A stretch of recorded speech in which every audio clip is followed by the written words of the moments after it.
ఎప్పుడైనా సరే చూడండి, సుబ్రహ్మణ్యానుగ్రహంతో మహాత్ముడై ఆత్మగా నిలబడిన వాడు శరీరాన్ని విడిచిపెట్టినప్పుడు కోట్ల మంది జ్యోతి దర్శనం చేస్తారు.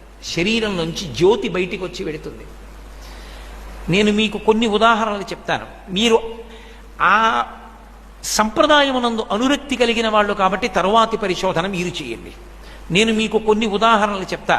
అపర సుబ్రహ్మణ్యావతారులన్న పేరు ఉన్నవారు భగవాన్ రమణులు.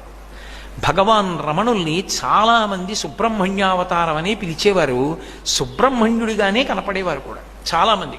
ఆయనే ఒకసారి చెప్పారు, అకస్మాత్తుగా ఆయన పొదల్లోకి వెళ్ళిపోయారు.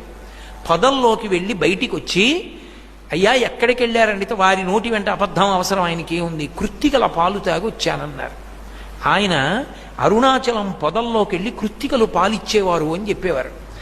ఆయన గోచి పెట్టుకుని పళనిలో సుబ్రహ్మణ్యుడు ఎలా ఉంటాడో అలాగే ఉండేవారు, కర్ర పట్టుకుని నిలబడితే. చాలామందికి రమణ మహర్షిలో సుబ్రహ్మణ్య దర్శనమైంది. ఆ రమణ మహర్షి శరీర త్యాగం చేసి మోక్షానికి వెళ్ళేటప్పుడు కొన్ని లక్షల మంది చూశారు ఆయన శరీరంలోంచి జ్యోతి బయటికి వచ్చి రాత్రి 8 గంటలకి చీకట్లో అరుణాచలం గిరికంతా ప్రదక్షిణం చేసి ఈశాన్య దిక్కునున్న శిఖరంలోకి వెళ్ళిపోయింది. అది మామూలు వాళ్ళు కారు. నేను నా కూతుర్ని